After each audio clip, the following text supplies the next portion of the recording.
I know that some of you have started coming to my channel for prepping and information, and I want to include some of that in my channel, but I don't want it to be solely about that kind of stuff because you can fall down that rabbit hole and drown in it, and I'm not interested in that. What I'm interested in is living.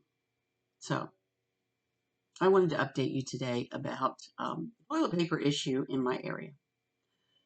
Crazy thing, the dock workers, the East Coast longshoremen, they um, they were on strike, and everybody panicked.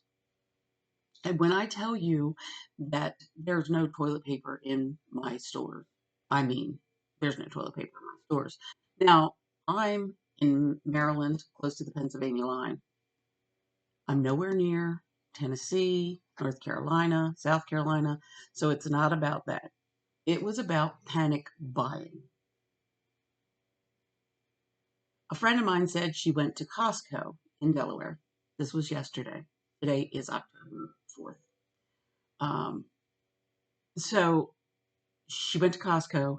She said, Shelly, I'm not kidding you when I say there were people when their shopping carts were full of paper towels and toilet paper. She said that's all they were buying.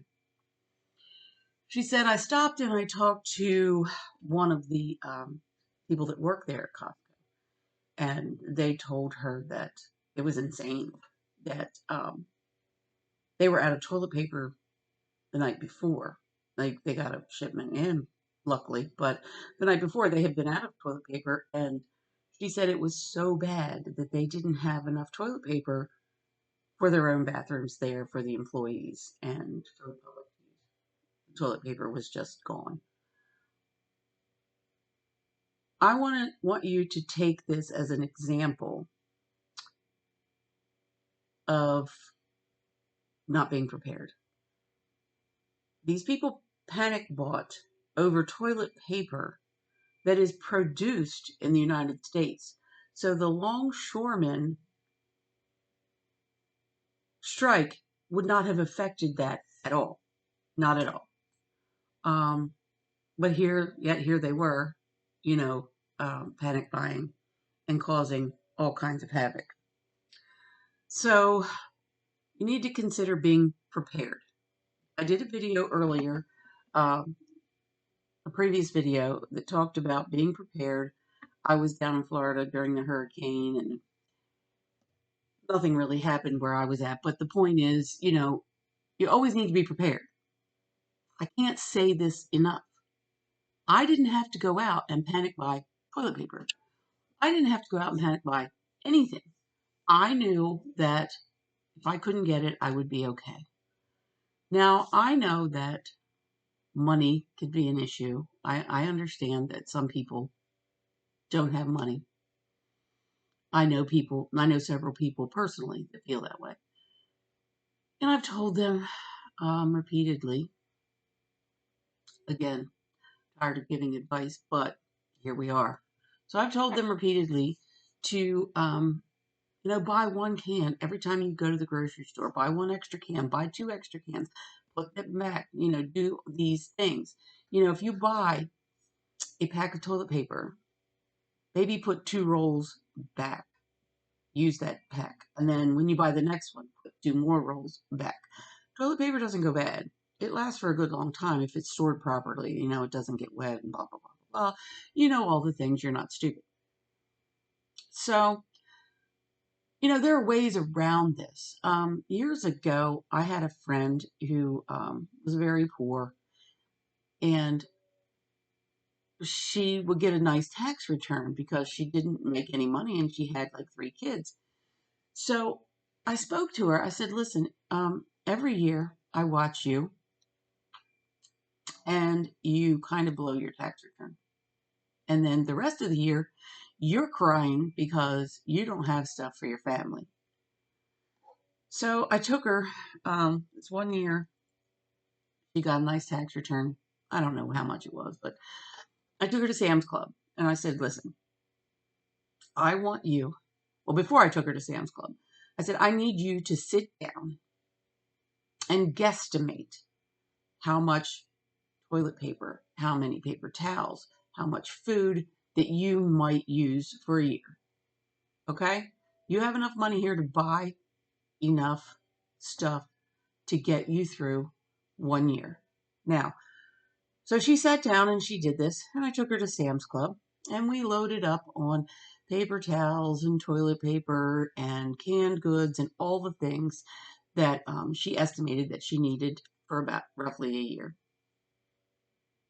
Now, I know that seems overwhelming, and I understand that it seems like a lot, but the truth of the matter is, um, she thanked me. The next year, she was like, I am so happy that you taught me to do this. And my thoughts are, I guess it's not obvious to everyone, but to me, it was an obvious fix. To me, it made sense to do that. But I have a different mindset than most people. And as I'm sure that you do too, you're always thinking about the future.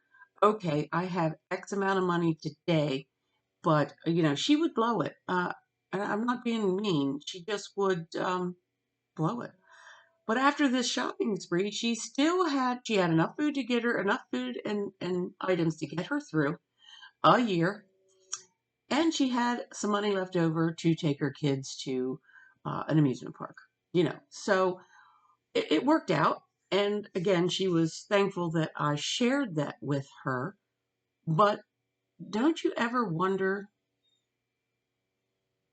why people don't think like that? I don't understand. To me, it's common sense. To me, it just makes sense.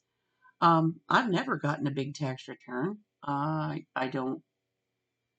I just the government always takes all my money, so I never had that experience. But I knew that if I had that opportunity, that's what I would have done. So you know, back to the panic buying thing. Why, why not just be prepared today? So the longshoreman strike is over. From what I understand, and this is my opinion, but from what I understand, Ron DeSantis, the governor of Florida, he's the one that ended it.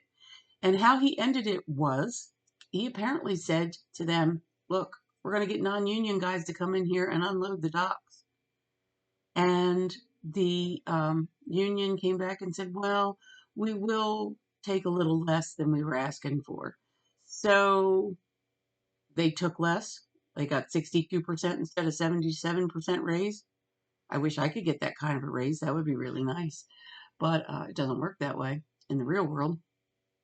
I think eventually the longshoremen are going to be replaced by automated things, and it's going to be a sad day for them.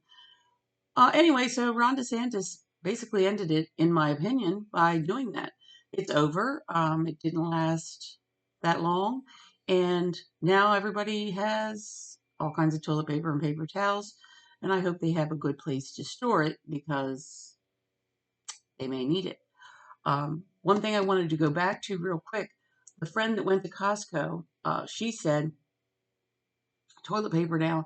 You used to be able to buy a few years ago a cube of toilet paper that you would buy at Costco. I don't know how many's in it, but she used to buy it for like $11. It is now 20.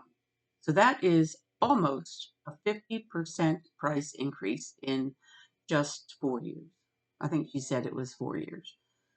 It is insane what is going on here. It's insane. And I hope you're ready for what's coming because I don't believe that anybody wants to do anything to help. I just don't. Also, I was watching another channel where they were talking about FEMA is out of money and they're turning people down for help. There goes our tax dollars at work. Everything went to Ukraine, and now here we are. I don't have a problem helping others. I don't have a problem helping anyone. But I think, no, I know that if you don't help, if you're not taking care of yourself, you can't take care of others. So if you're not taking care of the people in this country, then you cannot take care of people outside of this country. The country must come first. Plain and simple. The country must come first. I want to thank you guys for being here. I hope you have a great day, and I'll see you in the next video.